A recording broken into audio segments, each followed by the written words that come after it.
Morgan. What is a beyonder?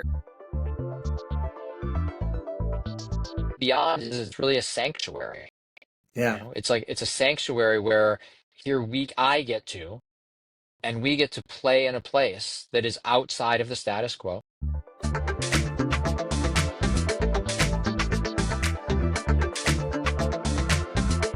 The way that I say it is my commitment is to be the man I know myself to be every single day. Yeah. And that is caring, loving, powerful, vulnerable, all the stuff we've said. Be the beyonder.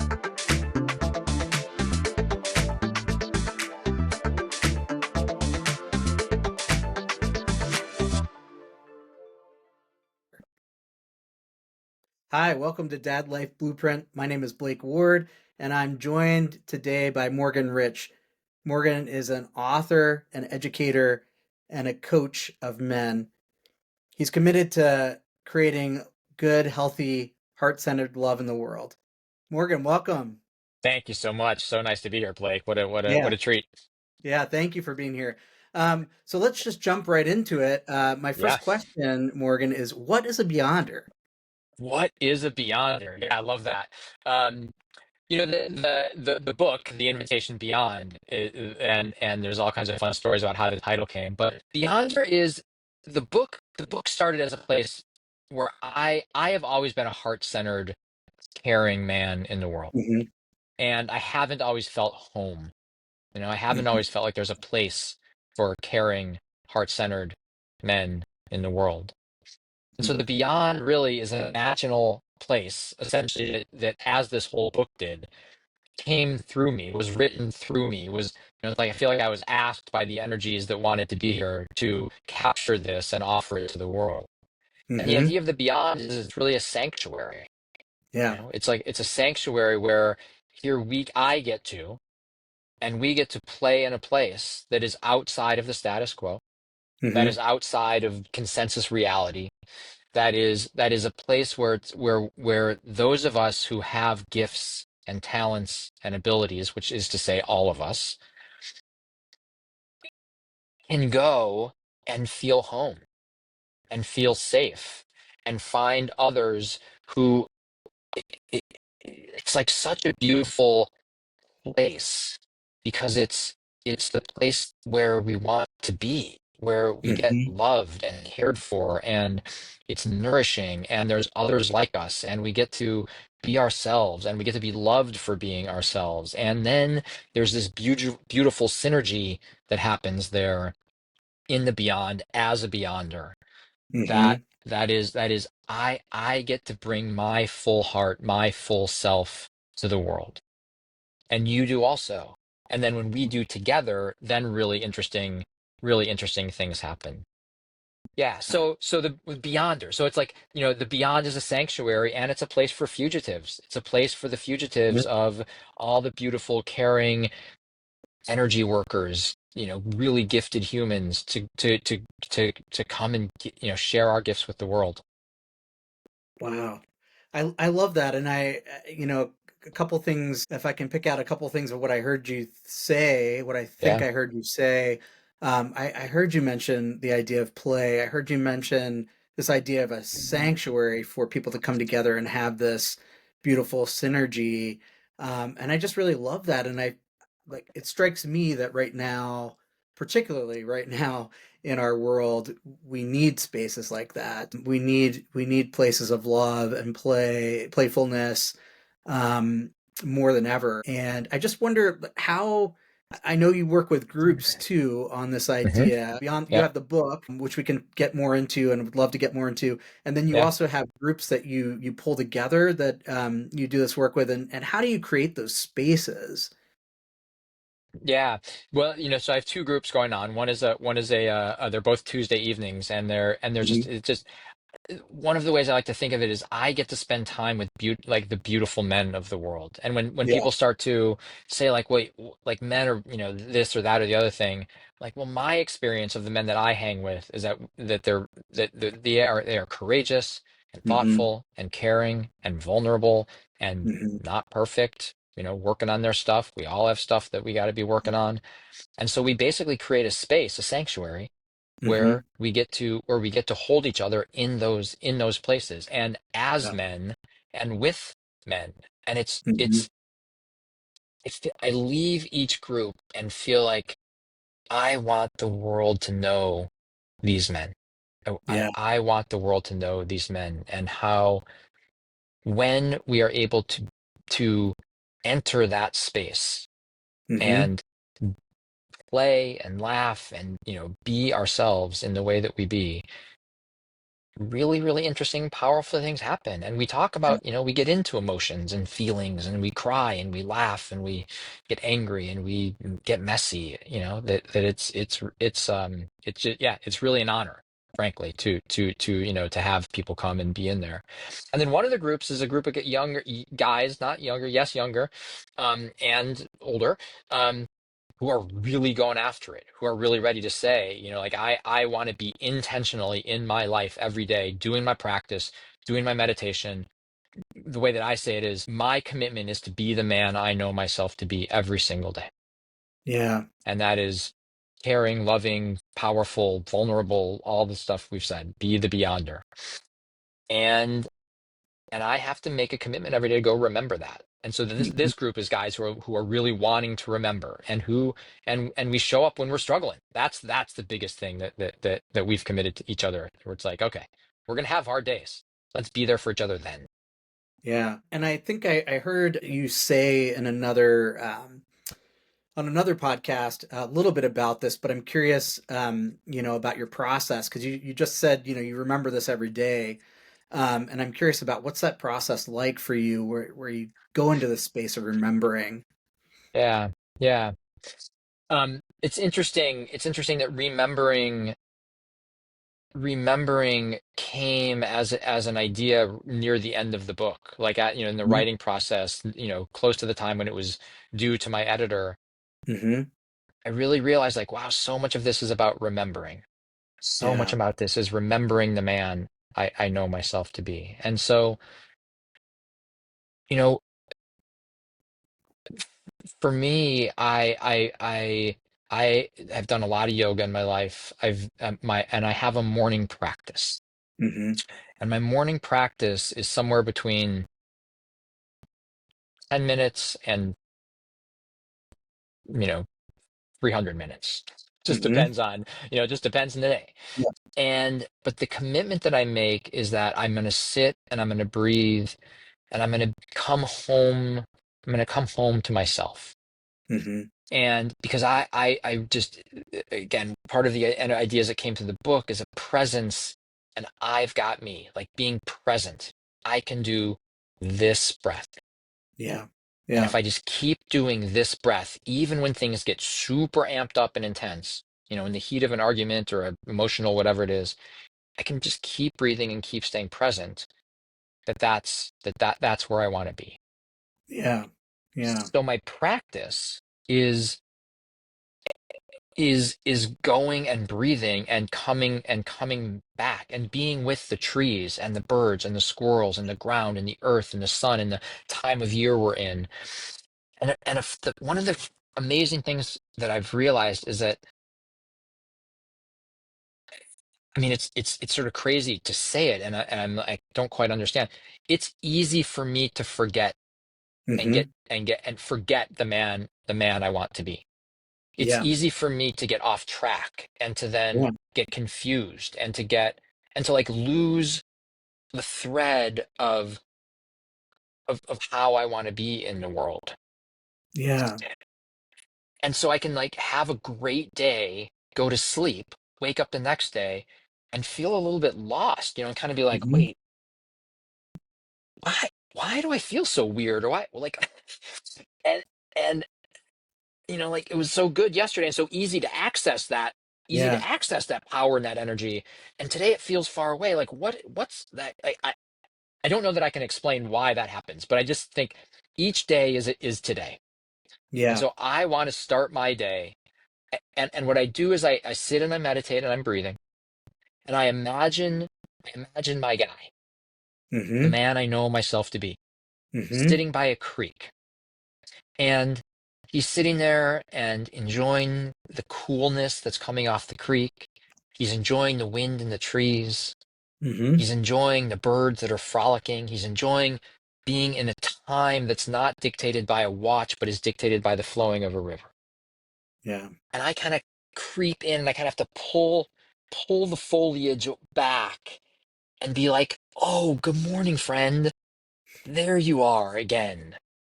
And I Yeah. imagine myself like going and taking his hand and connecting into that feeling of here is the integrity and the care and the love and the commitment and the presence and the like wanting to be joyful and playful. And it's like I go and I feel, I remember, I grab him and say, okay, there's home. That's Yeah. me being my full expression. And it doesn't matter why I forgot or why it's far away or whatever.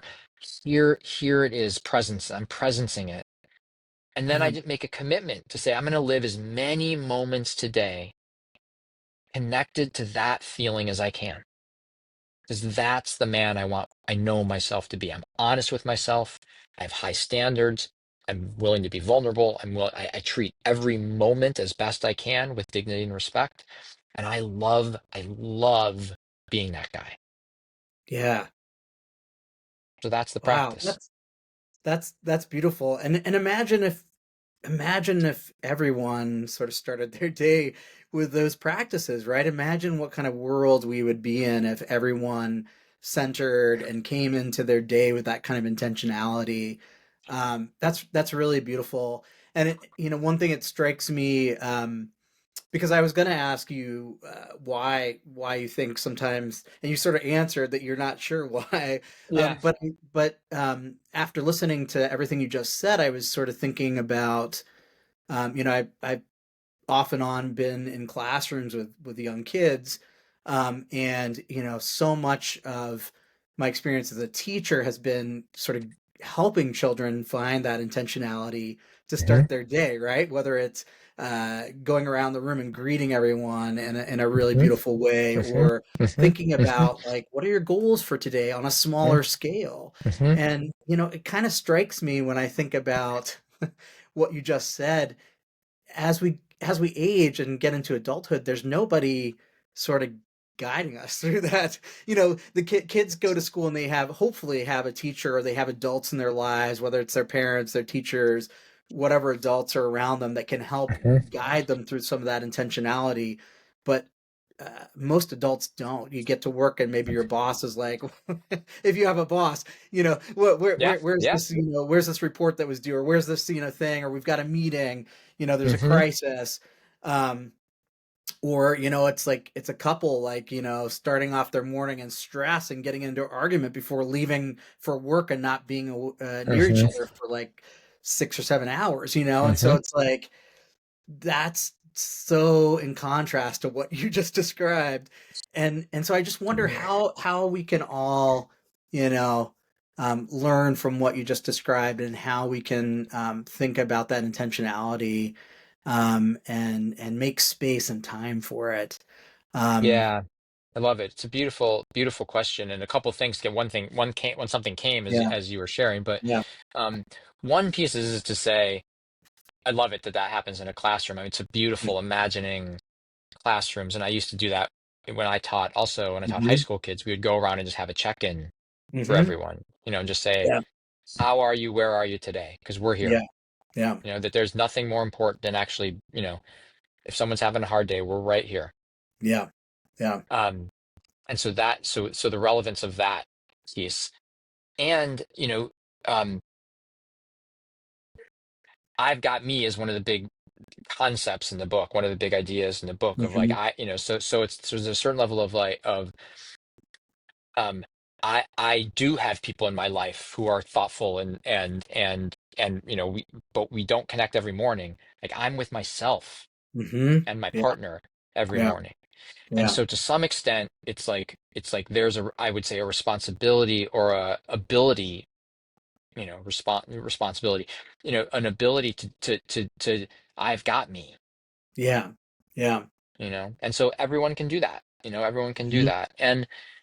Um and then in the sanctuary, in the beyond, The idea would Yeah. be that we start to like, not unlike a classroom where we Yeah. start to have structures. My partner and Yeah. I, we read Mark Nepo's The Book of Awakenings every Mm. morning. And so we read a beautiful um, reflection from Mark Nepo, and we do meditation together Yeah. every Yeah. morning.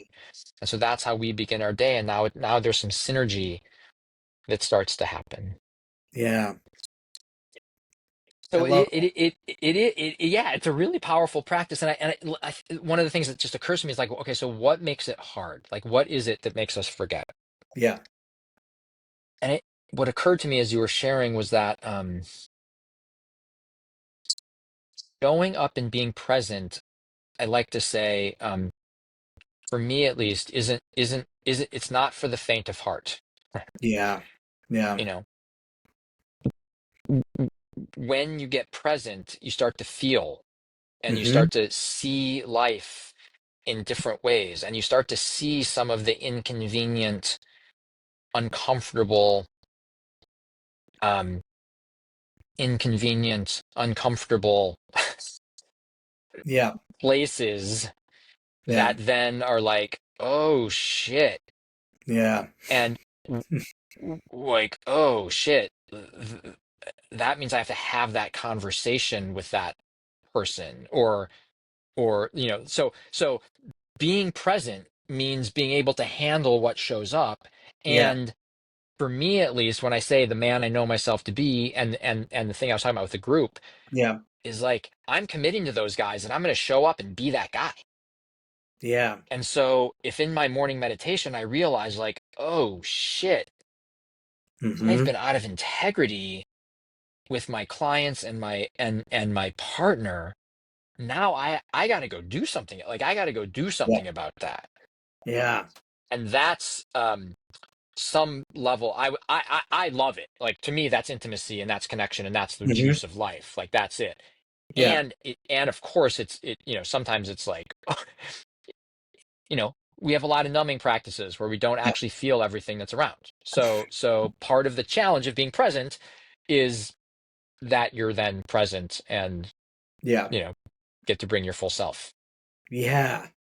Wow. There's so much in there, and just a couple things that just occurred to me as you were speaking to that. I don't know if I guess I want to hone in on the integrity piece because I don't know if do you know the Esther Perel? Do you know Hmm. her Hmm. stuff?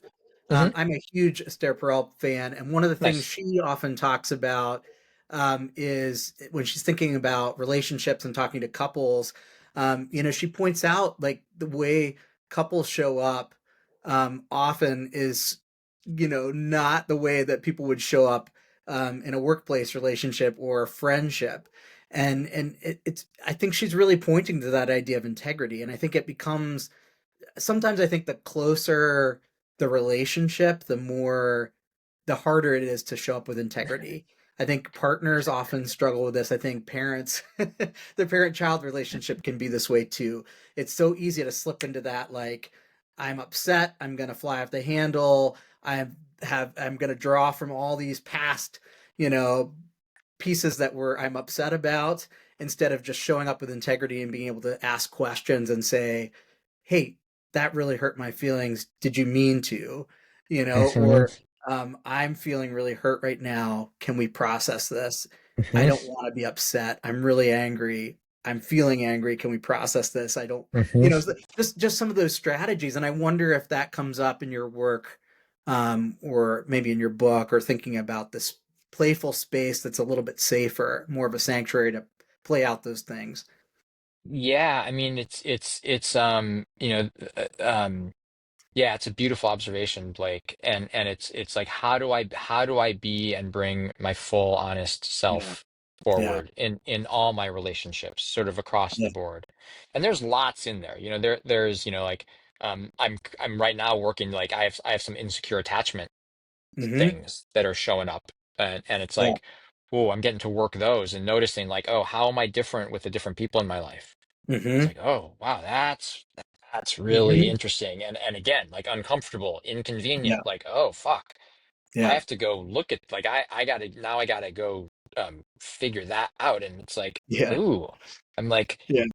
oh, whoa, I don't like that part of Yeah. myself so much, so and so part of the work, I think, and when again, the book is about training for the unknown, Yeah. right? Training for the unknown. And so Mm. when I get really present, then I get to hang at the edge of the mystery, Yeah. right? Oh, I I get like to that. hang at the edge of like the emergent world of not Yeah. being exactly sure what's going to show up or how it's going to show up. Yeah. And and so then I'm training and working, because it takes practice to be present, Yeah. and it takes practice to get clear with who I am. Hmm. I think, I would imagine a lot of people are like, well, I don't know the man. I don't know, actually. I'm not familiar with or friends with the man I know myself to be.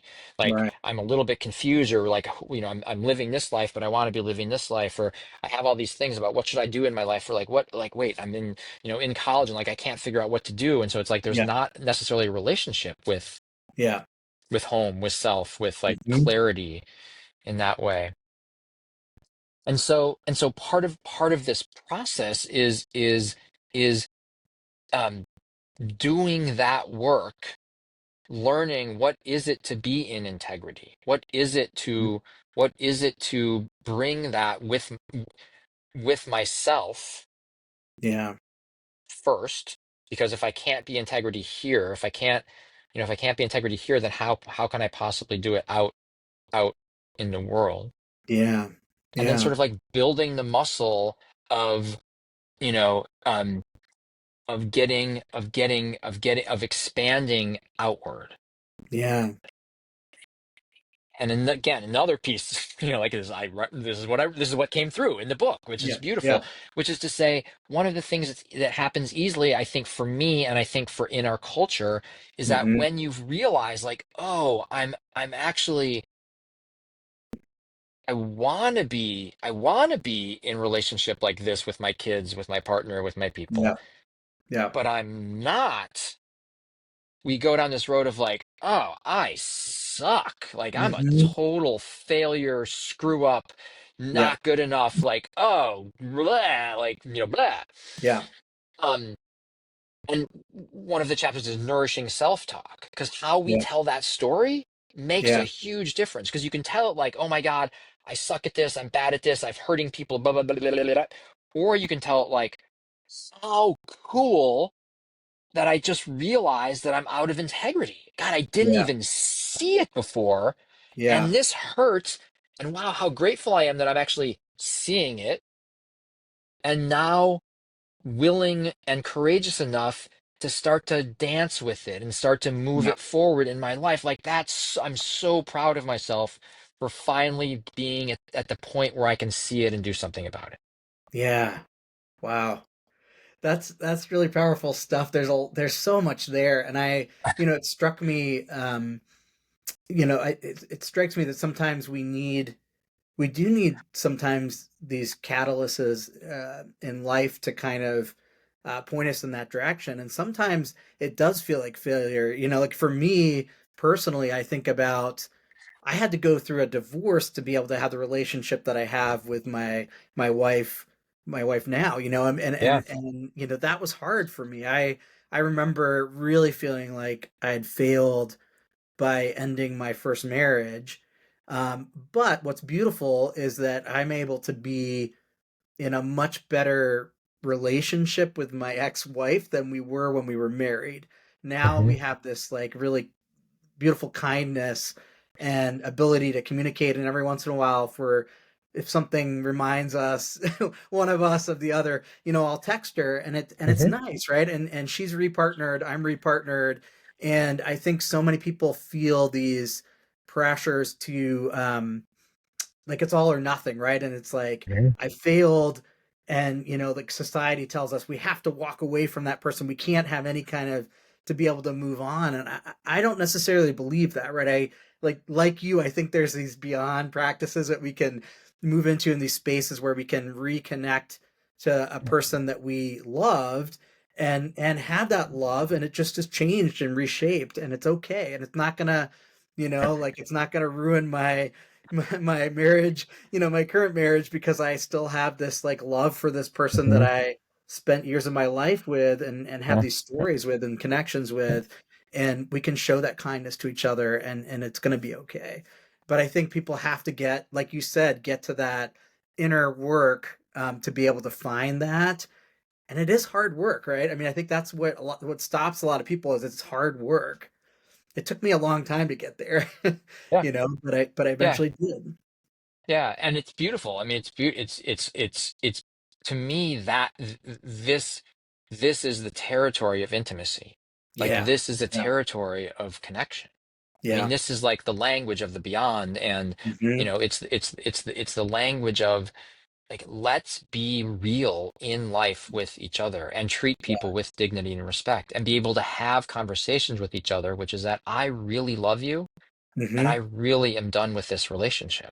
Yeah, And yeah, so how can we continue to love each other yeah, and not do the thing that happens in this culture in this sort of strange, like when you break up with someone, they become the enemy. And so then yes, now they're like there has to be this like animosity or you screwed me over or I screwed you over, like like I don't yeah, it's like, well, if we're holding each other with love and respect, yeah, like really holding each other with love and respect, then we can be in the communication to say, hey, I don't know why I'm yeah, just not attracted to you anymore, yeah, yeah. and it sort of breaks my heart, and you know That's where it is. Yeah, that's where that's it where, is, yeah, yeah, you know and I love you and I really yeah, care about you, and we're going to go, or I need to go a different direction now, or yeah. it's like, and so their love becomes, like, to me, love is an action. Like love is a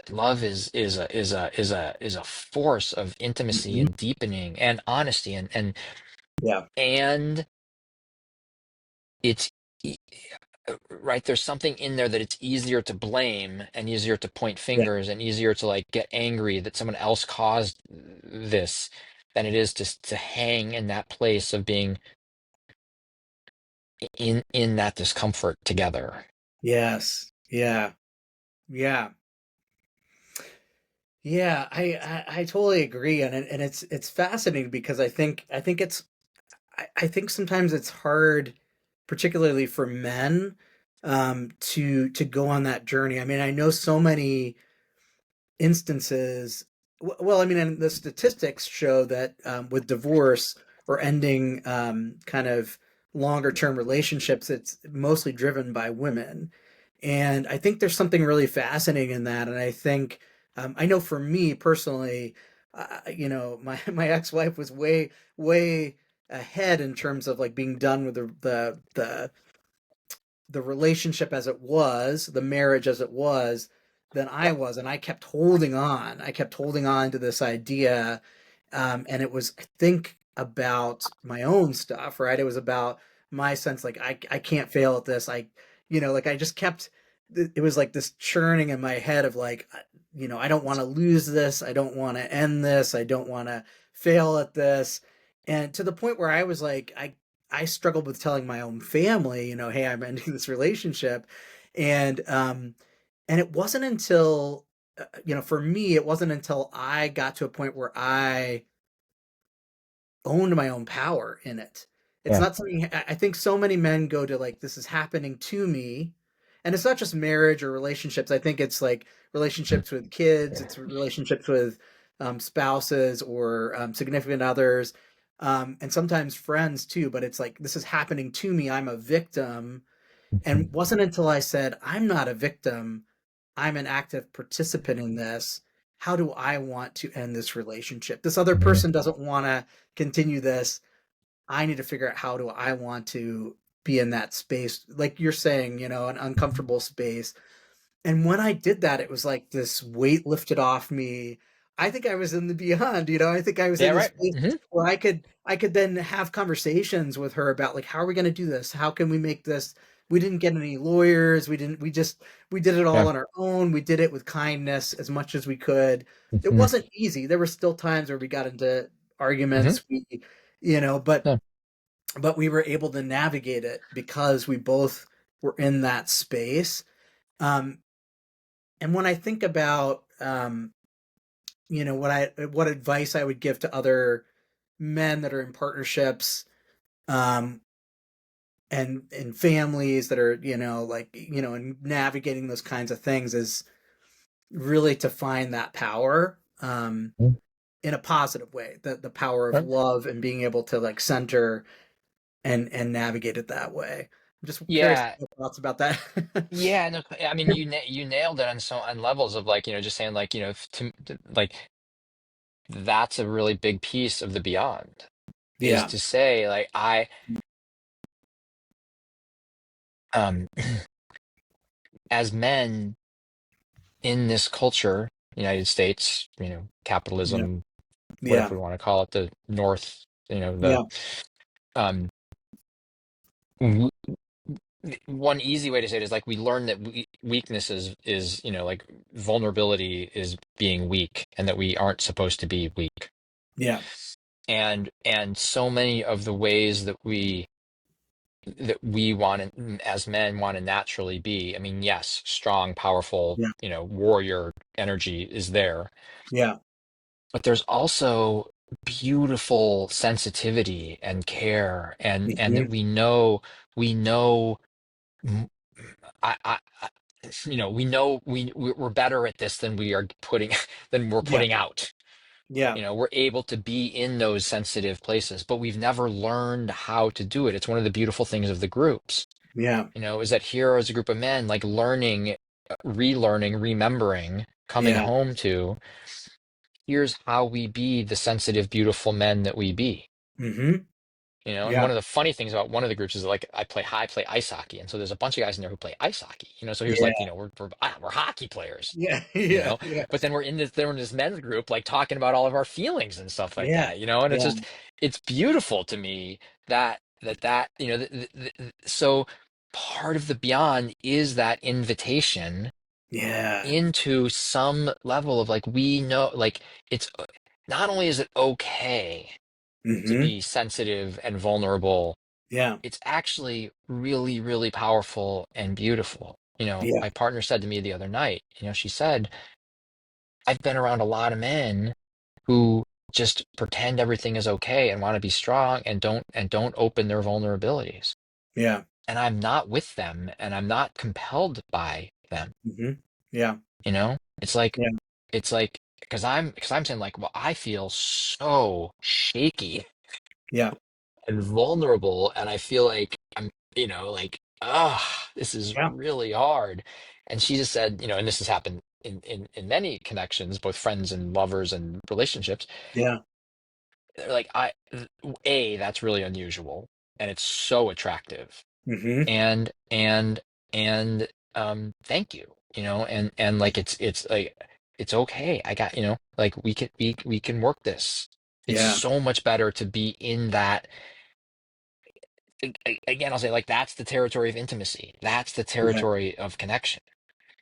You know, like, if you want to have really, really good sex, have those Right. conversations, Right. Right. create that land, like that, like that connection. And then, all kinds of interesting things happen in all kinds of ways, Right. because there's, it's juicy and real and beautiful. Yeah. Yeah. Yeah. I've heard people, talk about that. It's, if you want your partner to, you know, feel sexually attracted to you, make sure not to like have piles of laundry. Right. Don't let everything build up and like, especially, if you are partnered with a woman, I think like oftentimes women have these running checklists all the time in the back of their minds that I don't hear men talking about as much. And I've been trying to learn that skill. I've been really Mm, trying to learn, like, I started thinking like, how can I mhm, anticipate, what Laura will, what Laura would do? Like, what would she be thinking of right now, mhm, particularly with a 3.5 year old, right? Like, mhm, like I try to be the one that gets the snacks in the bag and gets everything packed and, mhm, has everything together before we go on our outing. so that she doesn't have to think about all those things. Mhm. And it really, really, not only does it help, my relationship with her, but it helps my relationship with our 3.5-year-old. It's just really all across the board, a positive thing.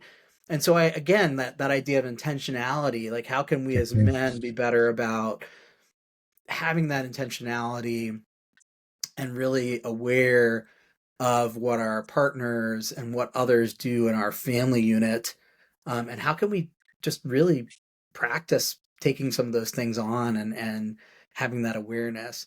I think it leads to better Yeah. sex, it leads to better relationships, better It, intimacy in general. So yeah, right. I mean, a couple different pieces. One is a place of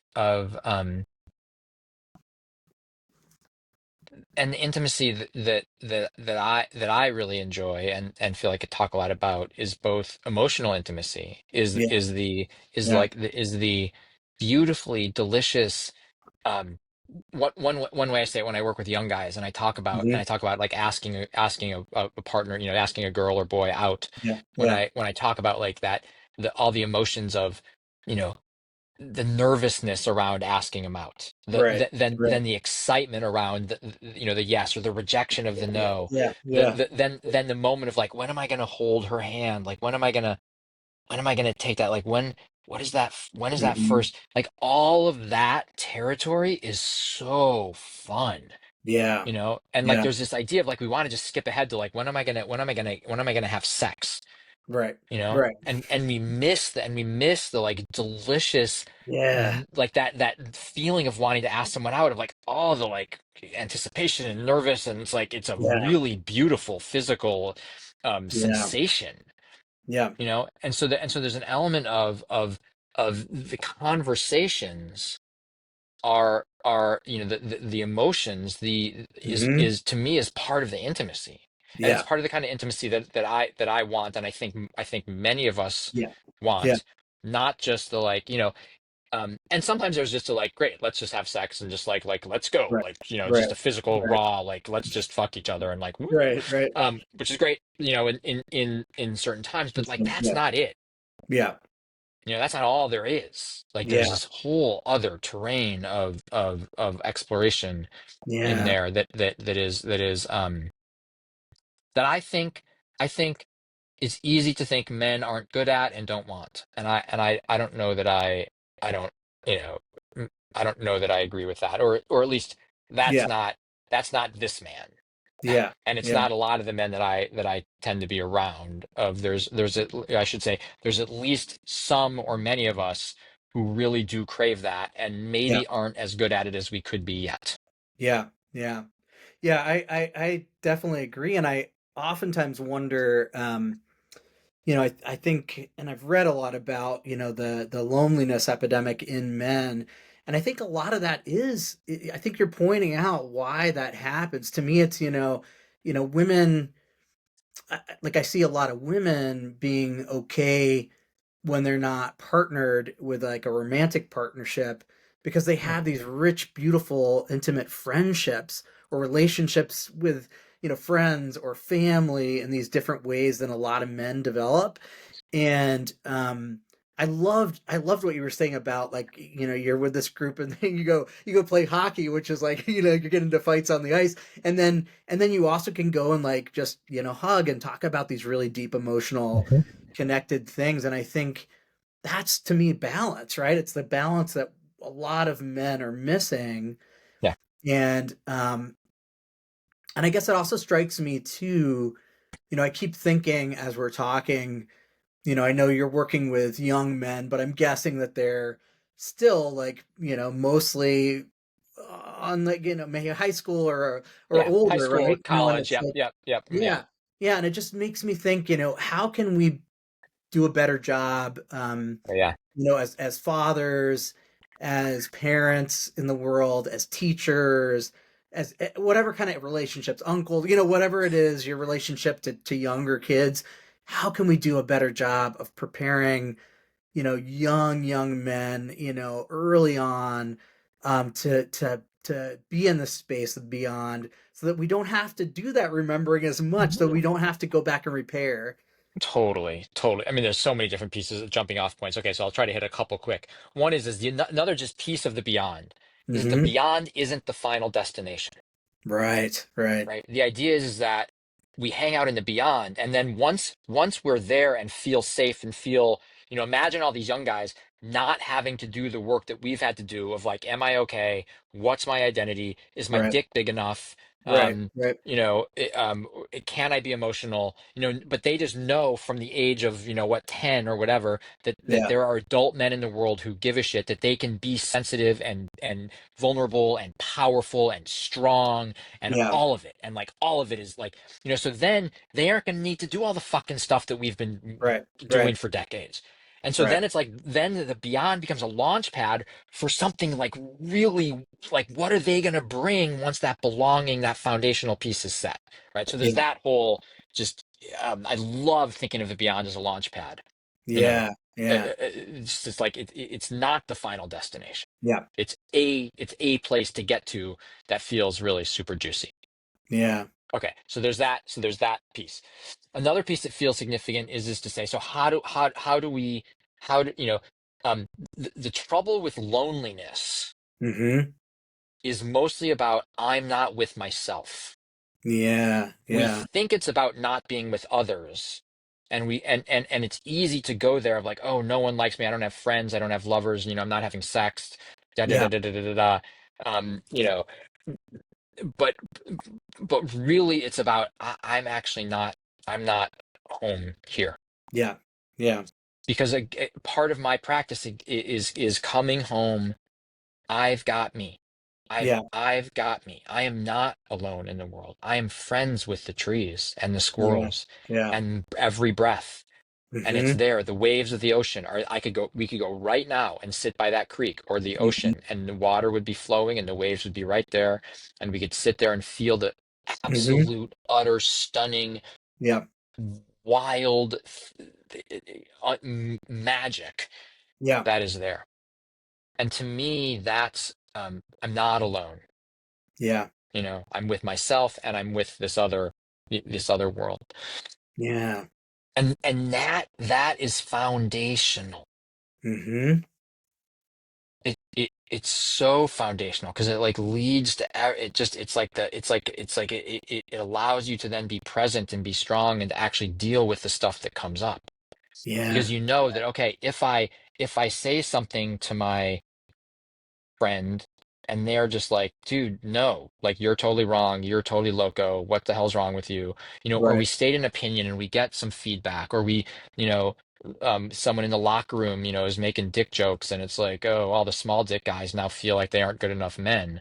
you Yeah, know it's like, oh, okay, well, I can feel bad about that, but then I can also yeah, just come back and be like, okay, that's fun. Like, there's that little voice in my head that wants to beat me up and make me feel like not enough, but I right. actually know that I'm right here. Yeah, yeah. I've got this. Like, I don't, like, that's like his opinion of me Mm-hmm. doesn't matter. Yeah, yeah, What matters is this.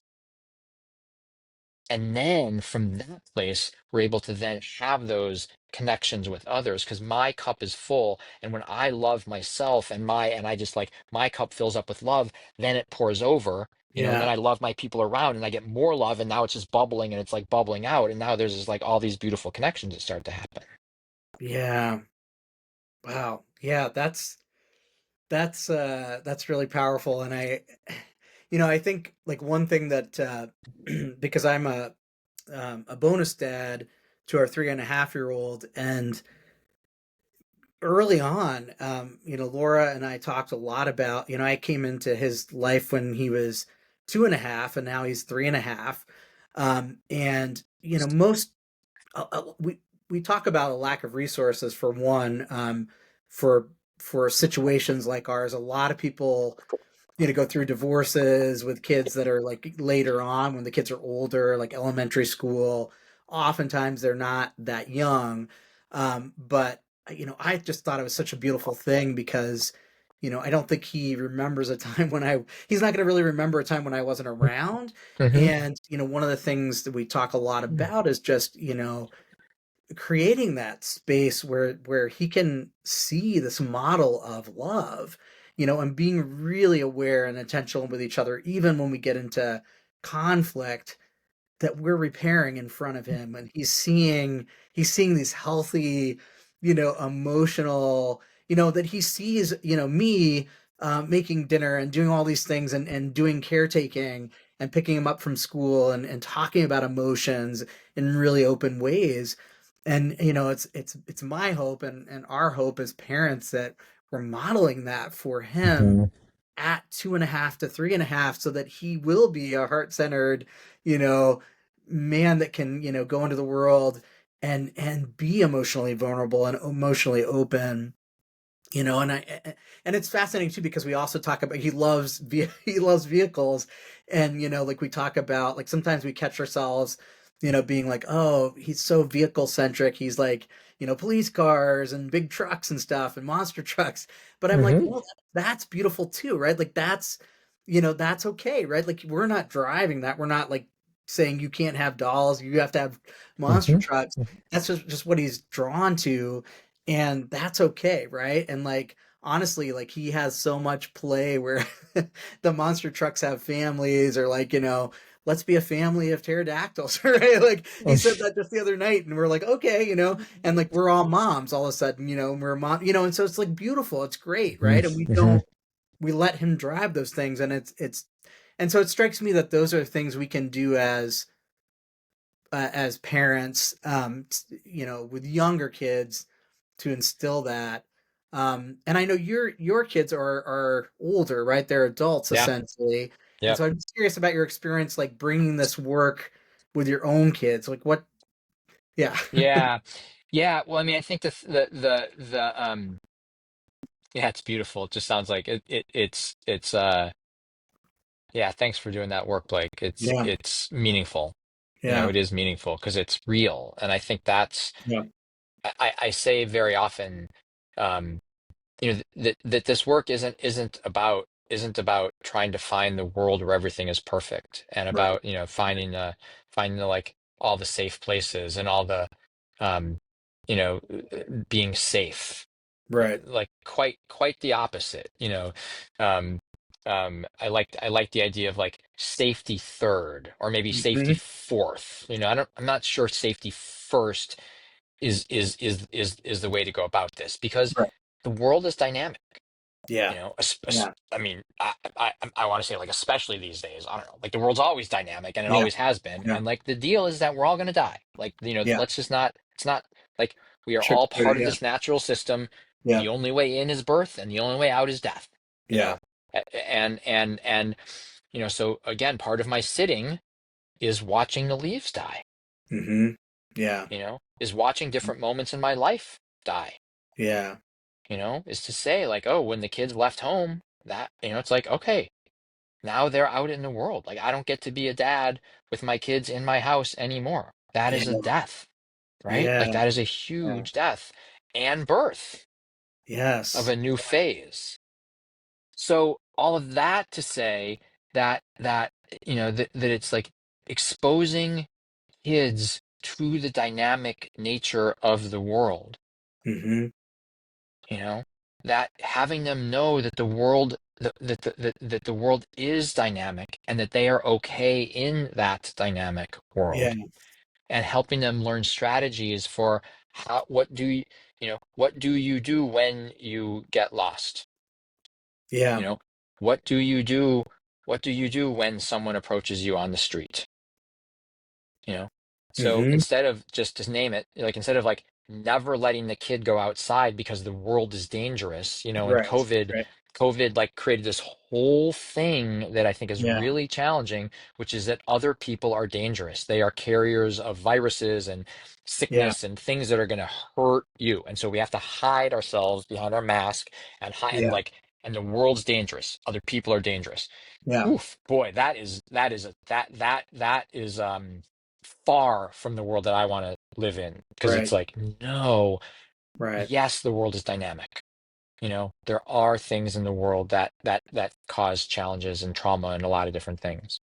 Yeah. Let's learn the skills. Let's do the training for the unknown, so that we are ready for and capable of being in those places. Like I actually remember sitting with the kiddos, and we would go sit at, wherever, Fred Meyer, or in the park, and we'd Mm-hmm. say like, and I would just say like, okay, so if you were to get lost, who would you talk to? Mm-hmm. What would you do? Where would you go? What would be Yeah. who would be the person you would approach, and why? Yeah. And we would just, and I was able then to get a feel for their read of the Mm-hmm. world, of like, okay, how are they, what are they seeing? Yeah. What is their process of solving a situation like that? Yeah. Um, and just get a sense of, and yeah, and then be able to work with that with them. Yeah. And it was this sort of beautiful, fun, piece of connection, because um, I want my kids and all kids to be, resilient and ready to dive into life's interesting, beautiful, intense, meaningful moments. And Yeah. we don't really learn that so well. Yeah. And just another piece I'll just say quick, which is to say, I don't want to standardize children. Right. Right. You know, like I Yeah. don't want normal. Like I want, we each come in with a, what, loving monster trucks or whatever, and Mm-hmm. Yeah. like, or whatever, like who knows? And and Yeah. and and just to trust each moment to say like, okay, let's be in the wild curiosity of being the unique, beautiful beings that we be. Yeah. Yeah. There's again, there's just so much there, and I just actually had a conversation with a colleague the other day about this exact thing, right? You pointed out the dynamic nature of the world we live in, and it's been on my mind so much lately when I think about what's happening in our world, especially in the United States politically, and like the idea of polarization. And I was chatting with this colleague, and we were just talking about like how it's almost like there's a swing, this pendulum swing, with a lot of people where we have a lot of people around that want yes or no, they want black and white, they want answers to the complexity. And it strikes me that that's exactly what you said before, right there, that we have so many people. It's like a societal um state of not being comfortable with the world and with ourselves. And I do think it's a lot about safety, right? I think so much of it's like this fear of other. um and how do we how do we use these ideas that you're describing, whether it's in our roles as parents or within our relationships, romantic friendships, to combat that, because it's so pervasive, right? And I as much as I love tools like the internet, I mean, we couldn't do this podcast without the internet, Yep. you know, Hmm. and without social media and all these things that can be very powerful. But I also think those are ways that this is becoming more pervasive. This fear, because we can find any example out there of something that has occurred and like use that to say, see, this group or this thing is something we should be fearful of. Um, yeah. So I'm just curious about Yeah, all that. right. I mean, yeah, really nice reflections.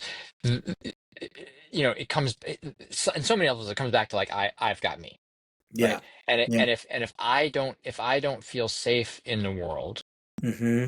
then the world gets pretty scary pretty fast. Yeah. Yeah. Like there are a lot of things going on, and so Yeah. then when it gets wobbly, we want to numb, Yeah. right? We want to like numb, so numbing can, come in all forms of addiction, Yeah. whether that be to porn or Yeah. cigarettes or alcohol or Instagram or sex Yeah. or, whatever. Like it's a Yeah. numbing, substances. It's a numbing ourselves from all the intensity.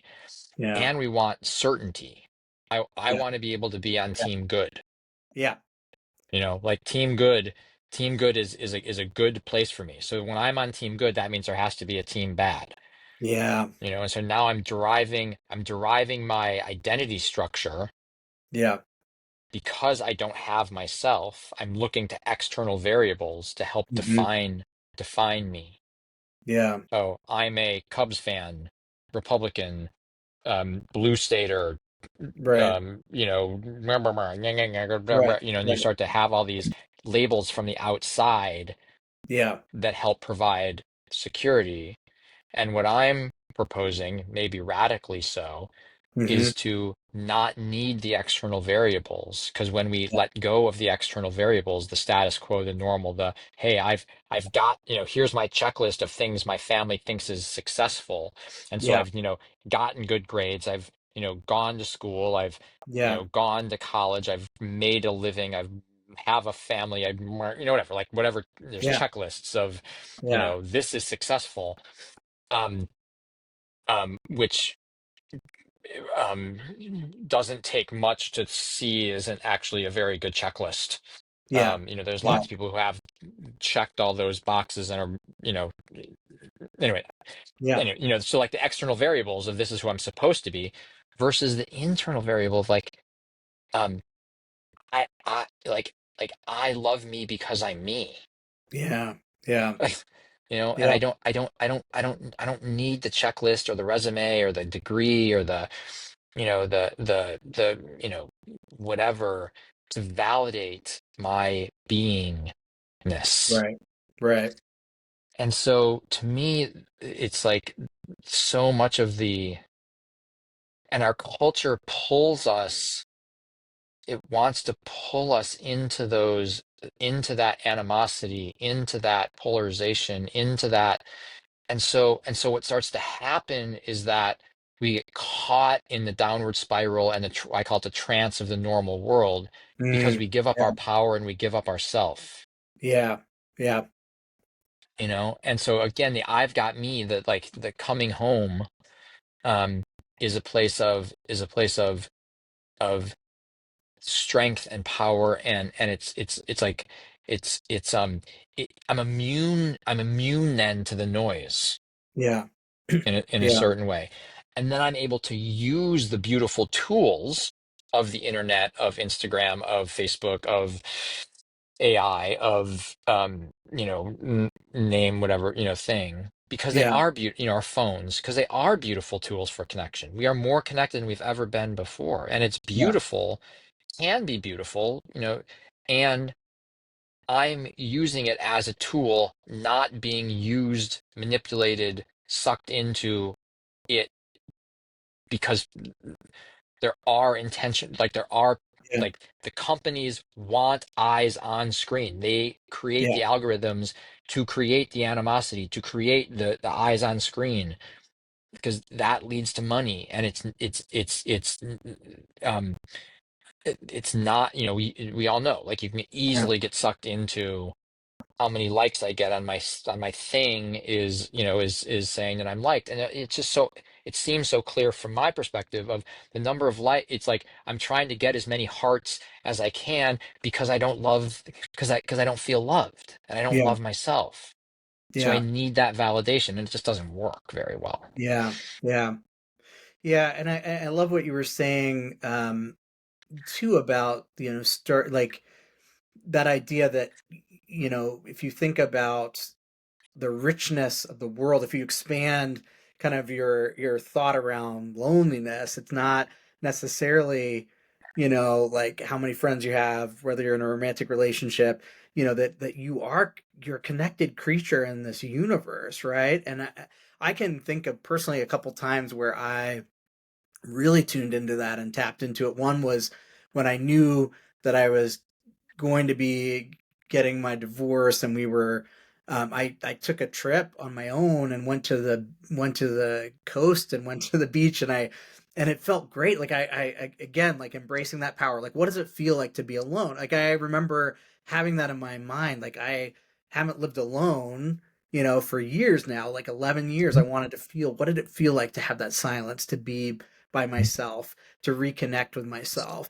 And then also remember that like a little while later, taking a solo trip to Alaska, same kind Hmm. of thing, right? Like I was out in beautiful, beautiful nature and just like digging into those feelings and just letting my mind just wander, and I actually Hmm. slept in a I was supposed to have a van. Oh, nice. Yes. I thought I was renting a van, and then they something happened with my reservation. I ended up in a car, like a Oh, whoopsie it daisy. was an Yeah. Altima, and Uh-huh. I was like Oh my driving through God. Alaska, and I was like I was like, well, I'm still gonna make it work. I was like, this is an adventure, and I did rent tent stuff, but it was Yeah. too cold most nights to do that. But it was great. I was like, that's okay. Like I just like rolled with it. It was Hmm. raining a lot of the time during my trip, and I was like, I'm Hmm. still gonna hike. I'm still gonna go out and enjoy this beautiful nature, and just I'm gonna be okay, right? It was a Yeah. lot of Right. like, I'm safe. I'm gonna be okay. Exactly what you were talking about. I wonder though, and I think about this a lot currently with what's happening with our in the U.S. with our government, our president, Yeah. if you want to call, um, Yeah. but if you want to call him that. But what do you say to the people that actually like don't feel safe? Because I feel pretty safe. I Yeah. mean, I feel stressed, but I am a white male in the United States. There's a lot of privilege and power that comes with that. I feel like I'm going to be okay. What do you say to the kid that's a trans, individual that doesn't feel safe, or somebody who, is not living in white skin, that doesn't feel Hmm. safe right now, an Hmm. immigrant? What do you say Hmm. to those folks? Yeah. I mean, it's a beautiful question, and you know, as yeah, I would say it's uncomfortable. I mean, one place to say is that I too have a lot of privilege and have my whole life. Yeah, And I've spent a lot of time apologizing for it and feeling yeah, guilty about yeah, it. And and so again, part of the practice is I am super aware that I have the resources on a number of different levels: money, time, yeah, education, yeah, um, white skin, male, yeah, um, that allows for all of this to happen. And I give myself credit that I've um, really created a life for myself that hmm, allows for a lot of this work. yeah, And yeah, so there's a devotion in me to give back. Like I am a caring dude. Like yeah, I want to offer this to the world and love. And that's yeah, sort of my answer of like there's some yeah, level where it's like um these are challenging times. yeah, yeah, These are challenging times, and I can't pretend to know what it is to be, you know, trans, yeah, um, you know, voiceless yeah, in the world, you know. yeah, Um, and it would be easy, I think, to say like, well, they could just do their meditation or do their, right, just like, oh, just be home with yourself and be strong enough in yourself, and don't fall into the victim mentality, and right, like things that I actually do believe, like those are like I yeah, think those are meaningful things that we can. Part of the things I like about my practice or these practices are they're free and they're hmm, accessible. yeah, They yeah, don't require they don't require anything other yeah, than time and space, which again is a resource. A, a yeah, a single mom working 3 jobs to support her kids, isn't going to sit down for a half hour and meditate every morning. I mean, they right, could, but probably not and likely. it seems Yeah, unlikely, and it seems like yeah, it seems like a pretty far leap in that yeah, yeah, way. Um, so like yeah, yeah, it's a good question. I mean, I find myself in a wildly compassionate place yeah, around that, yeah, you know, and in a place of I just wrote an article that it's essentially titled like I don't pay attention, and I suggest you don't either. hmm, Um, and the idea being that um, there are wicked problems in this world, yeah, lots of wicked problems, yeah, and and it's you know, child labor for our cell phones and our technology, Yeah. Yeah. hunger, um, racism, Yeah. genocide, war, Yeah. I mean, we could just keep going, right? Climate Yeah. change, fires, I mean, and I kind of go down for me, the way I'm making sense of this currently, and I feel like I can consistently sort of sitting with it and Yeah. opening to it, is I I I don't know Yeah. what to do about those things. Yeah. And because they feel entrenched and they feel big and they feel challenging and they feel over I get overwhelmed. Yeah. And so the place I go is just to say, okay, I don't know. But what Yeah. I can do is today I can live my life with as much care and love and presence as I can. Yeah. And I Yeah. know myself to be somebody who cares deeply, and I know myself to be somebody who um, wants to make a difference in the world. Yeah. And so I don't know how to help all the starving kids, but Yeah. I do know how to treat myself and everyone I interact with today with as much love and respect as they deserve, including the trees and the birds and the water and the more than human world. Yeah. Wow. Yeah. I And I love so that. yeah, No, yeah. go keep going. Well, so like, I mean, there's some there. Again, um, it also relates, I think, I want to relate to the world, not from a place of there's all these problems, Hmm. but from a place of it's like trying, um, it's like, uh, I feel like we're caught in a cycle that doesn't necessarily lend itself to healing and healthfulness for Hmm. all those Like people you a mentioned. doom cycle almost, right? Like a doom. Yeah. Where if we see it's like, Yeah. one thing people say is like, if you see the world as a nail, or if have a hammer, everything in the world looks like a nail, Yeah. you know Yeah.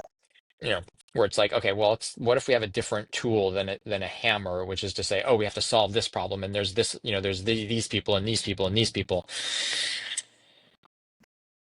and again, I just go to the place of like, it feels overwhelming to me, Yeah. and then what I can easily go to is a place where I'm like, okay, now I'm listening to the news, and I'm ashamed about my privilege, and I'm aware that there's all these other people in there, and okay, now I just feel depressed and anxious, and I'm gonna just sit at home and watch and like scroll Instagram all day, Yeah. Yeah. or go drink or do whatever my addiction, go watch Yeah. hockey. And I'm Yeah. like, okay, well, that doesn't feel like the route the road Yeah. that I want to be on. Like that, so it's just like, okay. So I'm gonna do my practice and bring as much love and Right. care Yeah.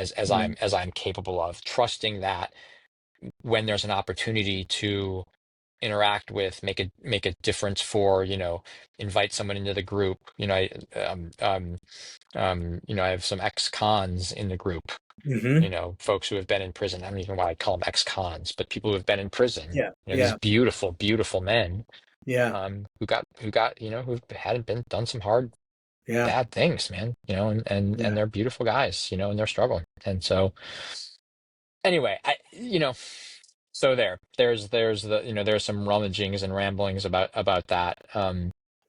Yeah. Yeah, I do feel like I want to find I guess I do believe that there's a like um and I get it that I'm resourced enough to be able to go to a place of like, I think love is the answer. Hmm. I think beautiful connection is the answer. And if we calibrate to that, Yeah. and if then the answers the answers of how to navigate those wicked problems will emerge. when we start to see it differently and not maybe not even call them wicked problems anymore, but it's like the devotion to love and connect, and beyond Yeah. will open things that I can't see yet, we can't see yet. Yeah. Yeah. I love that though. I'm totally with you on this, and because I think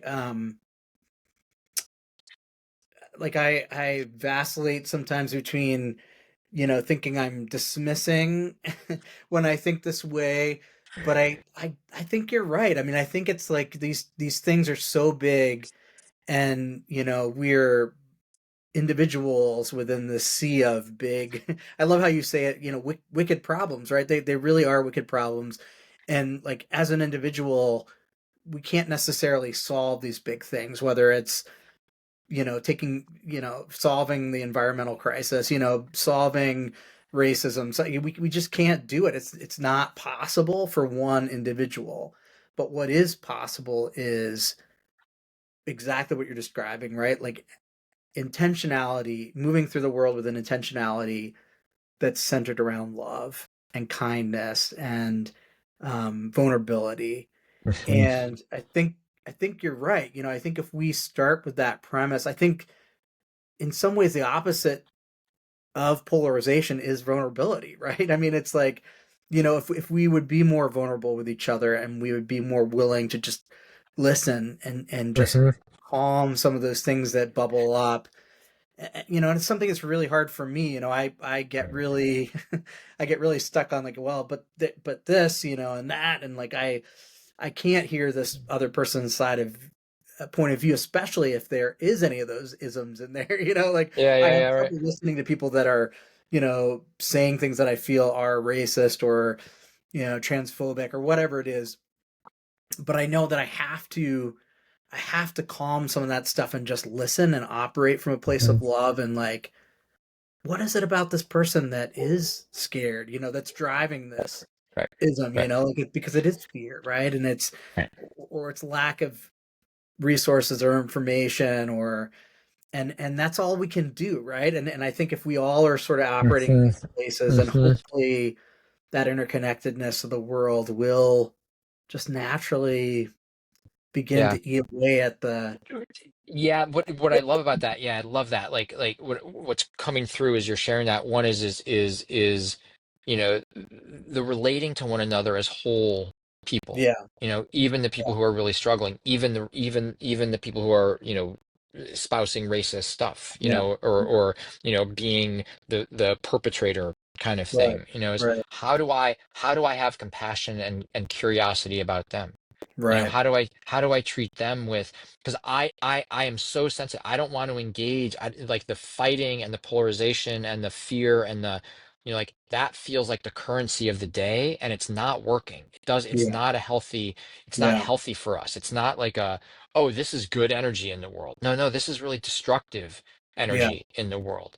And it's easy to be, again, it's easy to go back to that, like I'm on team good, that's team bad, yeah, or I'm not being enough, or I'm whatever, and it's like so I love that, like the curiosity and the care for every yeah, every person, and like what is it about this person that has them so angry and full of hatred hmm, for someone else, yeah, or like what is it, like how oh, here's this mother of, this person working three jobs and trying to support themselves.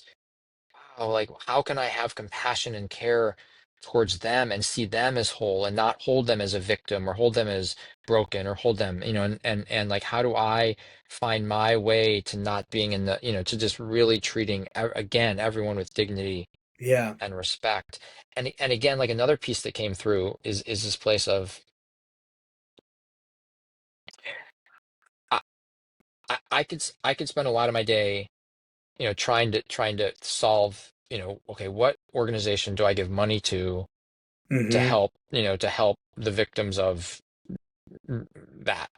yeah, And then I'm like, okay, what, like, okay, I can do that. Then I start to have questions about, like, okay, is that money actually like is the organization Right. legitimate? Right. How much money? There's a whole kinds of questions about that of sort of what I consider spinning my wheels of trying to figure out like what the right thing to do is. Yeah. I don't I could just spend a lot of time trying to figure out what the right thing to do is.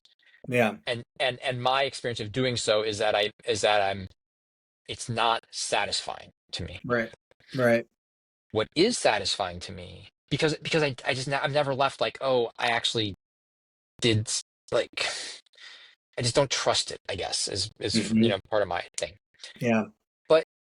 But when I'm engaged in my life and I'm having the conversations with my partner that are hard and uncomfortable, and Yeah. I'm working to be healthy in myself and honest with myself, and notice the places where I'm not where I am showing up in the beautiful way I want to, and the places where I'm not, and and doing that work, and then working to be with my kids in a way that is meaningful, and I'm working to interact with my clients and my groups and the book and the trees with a level of presence and intention. Yeah. Like, to me, that's what I can do, and that is Yeah. tangible, and I can control it, and it impacts people. Yeah. When I go to dance and I dance and I see everyone around me smiling and wanting to Hmm. dance with me and energized and dancing a Yeah. bigger dance because I'm there dancing, like, it's having an impact. Yeah. I tangibly, right here, it is helping someone live a bigger life, Yeah. feel happier, feel more connected, and way more than my sending a check to the right or wrong organization Yeah. does. Yeah. Yeah. And so my bias is towards, I'm going to be in my life with as much integrity Yeah. and love, and treat each moment like that. Like, it's hard work, Yeah. but I think it's the real work. Like, that, to me, that's the through line. Yeah. And I have Yeah. no idea what it looks like other than that, other than if I just commit to that, if we commit to that in our sanctuary as Yeah. fugitives every day, I think really, really interesting things are going to start to show up that we can't even imagine right at the moment. Yeah. Yeah. I love that. Yeah, and I even I even think about like I was even I was even reflecting on the name of this podcast, right? Dad Life Blueprint, and why I created this podcast, right? And I actually don't it's actually not a good name because it shouldn't be a blueprint, right? Like, and like in some ways the reason that I picked blueprint as the name was to juxtapose against that, right? Like, it's Mm. actually, like you said, life is dynamic. There's no blueprint for things like fatherhood, like partnership, but what we can do, like you said, is connect to our inner self and connect through love and go on that journey, right? Like, and so the blueprint is the journey, right? So like Yeah. and I think there's, like you said, like I love that you include in almost every answer you talk about also these aspects of nature, right? The trees and being connected in a more visceral, real way to everything around you. And it strikes me that you've even oriented your whole life around, I mean, you live the van life, right? You're in a van right now. Where are Yep. you, by the way? I'm in Portland, Oregon, Okay, and you are in Portland. Okay. I'm in Portland. Yeah, yeah, yeah, yeah, Yeah. yeah, and absolutely, like, you know, and it just comes from the simple premise of our culture has made it the case that we are separate from the natural world. Like, Yeah. the Yeah. nature is there for us to exploit and to use, and that we are somehow immune from being part of the natural world. Yeah. And we are not, like, there's an interconnectedness, Yeah. and we want to think like, oh, well, maybe if I just eat enough kale and take enough supplements, I won't die. And I'm like, Hmm. no, actually, that's the only way out. Yeah. And so, like, we Yeah. are part of the natural cycle, and we Yeah. are not separate from Yeah. the world. And Yeah. each relationship that we have with self, with us with Yeah. all the, the birds and the squirrels and the, like, it matters. And Yeah. and to watch the cycles of that. I mean, that's one thing I love about van life, is I Yeah. have to live in dynamic situations. The other thing that Yeah. happens in our culture is, like, we live in like 68 to 72 degree, even you're in Minneapolis right now, right? And I Yeah. bet your house is warm. It's minus Yeah. 10 outside, and you're Yeah. you're hanging out in 70-degree whatever. Yeah. Exactly. And it's Yeah. like, okay, we can live our whole lives in these very comfortable Yeah. places. And part of van life is, like, I'm in the elements, like, I'm Yeah. spend a lot of time cold and Hmm. hot. Yeah. And what I like to think is, like, my system is getting, it's a practice of being dynamic. It's a Yeah. practice of being with what is in the Yeah. world. Yeah. And, like, okay, so then I just have to put another sweater on, or walk Yeah. around naked or whatever. It's like, okay, I got to figure out how to navigate this, and then the resilience comes Yeah. with that. Yeah. Which again is part of the being with things in the Yeah. world.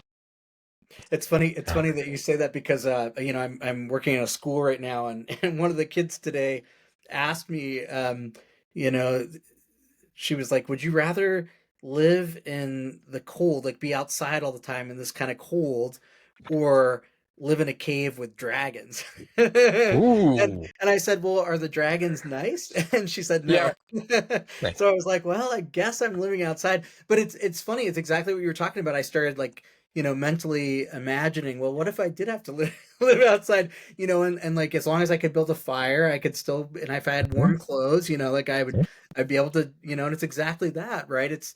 But it's like kids are so often have this ability to get to that place faster than adults, mhm, which is mhm, beautiful as well. And it just strikes me with all these things that we're talking about, that you're talking about with the, embracing the small moments and these personal connections in your bubble of people that you interact with in the world, and operating in these mhm, intentional, loving ways, that that's also something we can really model for children, model for our kids at whatever age they are, right? Whether they're adults, or younger kids, 3.5, and that's a way that, because I do think there's a lot of parents, there's a lot of people out there, men, dads, parents, that are really struggling with what do we tell our kids about the state of the world, whether they're concerned about the environment, whether they're mhm, concerned about what's happening politically right now and mhm, polarization, mhm. whether they're just concerned about being able to like put food on the table, and being around because they have to work 3 or 4 jobs, or like, or maybe they're working some job where they're making a lot of money but they're never home, and Yep. it's like no And not matter what happy. yeah, whatever the situation, um there's something to that idea of just what can you do to be intentional, set yourself up, not fall into the trap of fear, and Mhm, just every day, just what can you do that day to mhm. make the world a better place, to show love. Yeah, absolutely. And Yeah. and and to be able to hold, I guess I'm not really a believer in sheltering our kids from what's going on. Like, Yeah. Yeah. I don't, it just doesn't strike me as, like, we have higher incidences of anxiety Hmm. than we've ever had before. Yeah. And it's because people are freaking out about, Yeah. well, lot, about like anxiety. It often is like shit's Yeah. not even happening, Yeah. or like stuff we're just making up in our heads, and so it's Yeah. like, oh my God, like, okay, now we have a whole, we're not even dealing with reality. Like, Right. I'm much more a fan of, like, things are hard, Yeah. so like, if we're gonna freak out, like, let's freak out about the shit that actually is here, Hmm. Yeah. instead of some like make believe stuff, Right. and let's get What good at might it. Like, happen. let's get Yeah. that just seems like an Yeah. epic waste of time to me, Yeah. and Yeah. compassion and all kinds of things out to, that's happening. Yeah. But it's just like, let's deal with what, that's hard enough for me. um and yeah, and so it's about, as parents, I think being able to be in those in those conversations, and of Yeah. course, we don't want to pull, I mean, I don't know where, like parenting is an art and a practice and a Yeah. a place of failure and rupture and, like you said, repair. It's Yeah. like Yeah. yeah, we're gonna screw things up, like Yeah. please screw things up and then go repair them, because repairing stuff is golden territory. Right. That's you life, know right? That's what oh those are my the skills. God, I mean, if we don't repair stuff, like make a Yeah. mistake, or you say something wrong to a colleague or a friend, or Yeah. whatever, or you just don't show up in a way you want to, or whatever it is, just like, great, go and just say, like, wow, I was really not very nice this weekend. I Yeah. really don't know what was going on, and I apologize. Yeah. It's like, I don't want to treat you like that. Yeah. Yeah. Or like, God, I know I yelled at you yesterday, and it just doesn't, like, I saw the fear in your eyes, and or like, I'm really scared that we aren't going to have enough, food this week. Yeah. Yeah. Like, okay, let's be in that together, Yeah. and it seems like we want to shelter our kids, and maybe if we drew this to the very end, like, yes, we probably want to shelter the kids from something, but we also don't. Yeah. I want to shelter the kids from something, maybe, but I also, I want to be thoughtful about Yeah. how I About what it communicate is. stuff, and Yeah. I don't want to freak them out, and or maybe I do. I don't know. I don't know. Yeah. Because like people, we talk a lot about, I think you hear more conversations now about trauma, um, which is real, but there's also this space of, like, again, like you're saying, like um how do we think about authenticity and trauma, right? Like authenticity about what's happening in the world, and I wonder if in some ways trauma is an outcome of lack of authenticity, of shielding, and then that building up, but it's the anxiety layering up inside without that process of working through it in Hmm. safety, right? Hmm. Like exactly what you're doing, right? In the beyonder group, or Yeah. what so many people that are parents could be doing with their kids, where they create these safe spaces to work through it. Because, like, Yeah. Right. it's one thing if if you've got a 4-year old and they, are in a, for that 4-year old, that like conflict that's happening, it's probably something about a toy, or Hmm. Hmm. Hmm. they really didn't like something that somebody did, or somebody hit, it's like that's the most important thing in the world. That's like the thing that we would Hmm. probably be, thinking is like an ism, or whatever is it Hmm. most Hmm. important to us, but for that child that's really most important. And so how can we create that safe space where they can process that and go through those emotions, and then also get back to a place of love and care and kindness and Yeah. forgiveness, Right. forgiveness of Right. whatever happened. Yeah. Yeah. And act out, and you know and play the anger out. Yeah. Play Yeah. the, like, yeah, I want to hurt the bully, or I want to, Yeah. like, fuck him, or like, Yeah.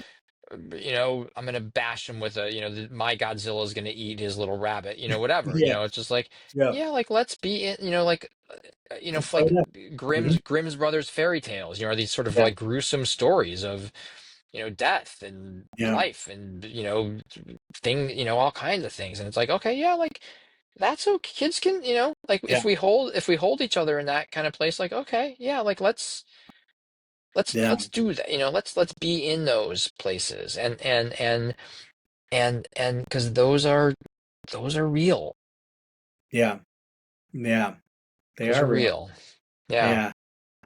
Well, I know we're coming up on time Time where you're here. going to Yeah. have to, but I just want to say a couple things. I mean, first of all, Morgan, I so appreciate this conversation. I think we could go on for hours and Yeah. hours, and Keep probably going. Yeah. still have more to say. So I just really appreciate you coming on the show and being actually our inaugural guest on the show. And it couldn't be a better inaugural guest, because, Hmm. so much of why the catalyst of why I wanted to start this podcast, this show, was to do this kind of work, of, exactly what you're describing, right? Like, helping helping people have a space where they could process these ideas, where they could think about things, and you know, and I hope we're creating that in this conversation. I certainly feel that is being Hmm. created here. So I really, Yeah. really appreciate um, and you know, definitely encourage our listeners to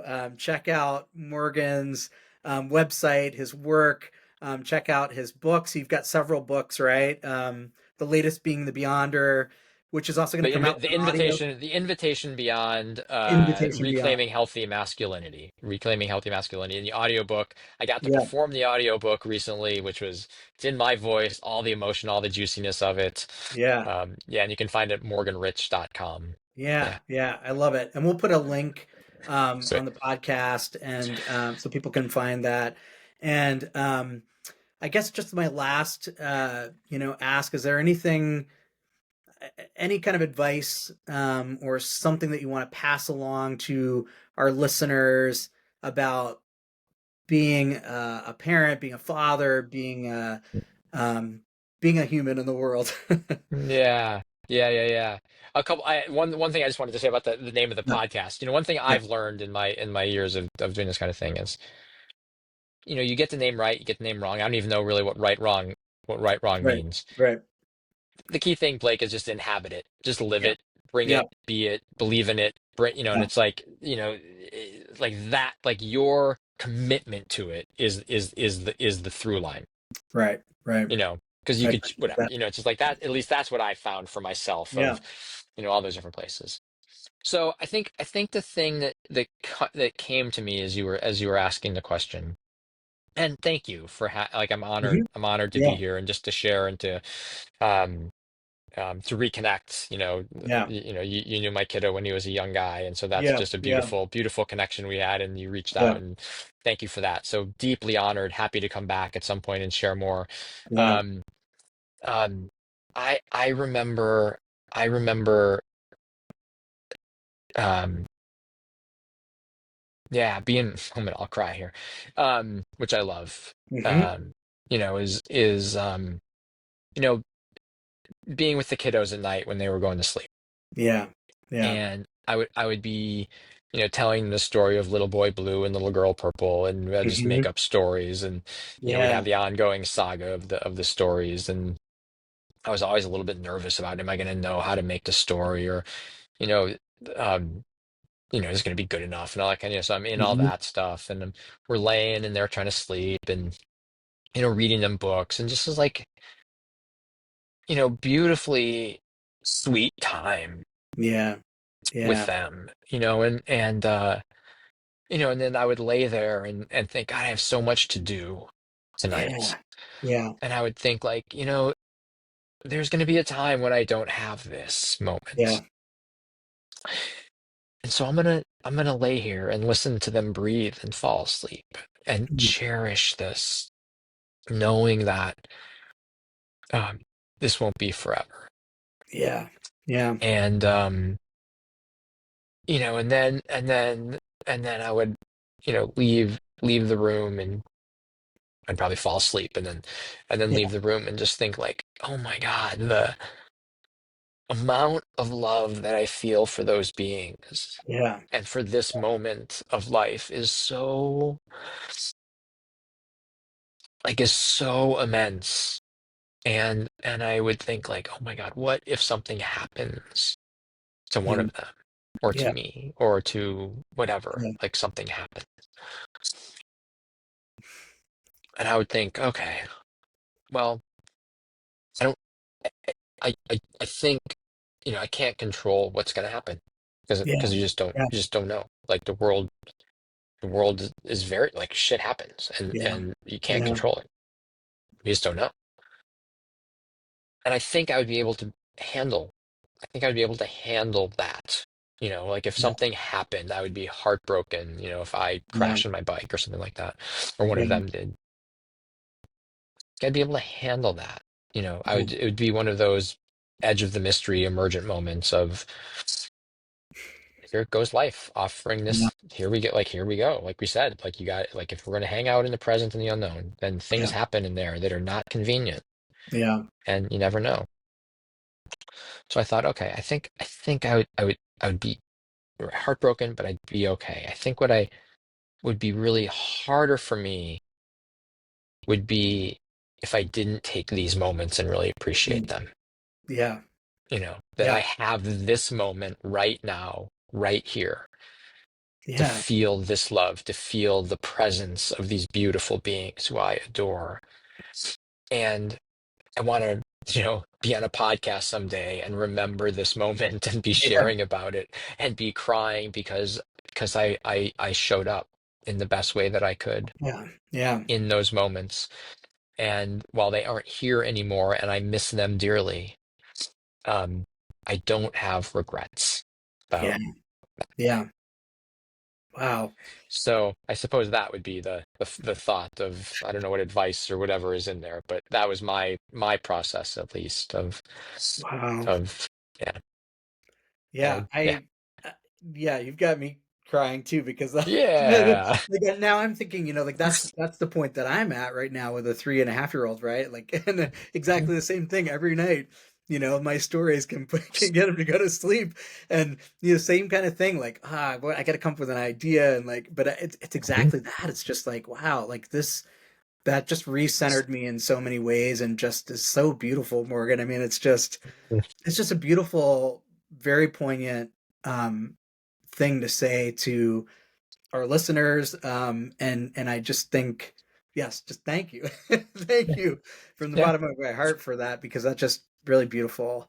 Yeah. And yeah, well, like I said, I so appreciate reconnecting Yeah. with Thanks, you. Mike. I Yeah. definitely want to get you back on another time because I Yep. think we could go on a couple more hours, but I know you've got Absolutely. to get to some other things, and we've got to Yeah. find an end to our Yeah. Right. podcast It's here got to be too. an end So somewhere here. yeah, but so appreciate your time. Thank you for Yeah. being Thank on the you. show. Thank you. Definitely, audience, go check out Morgan's work, check out his books, and thank you for tuning in. Thank Yeah. you, everyone. Thanks, Blake.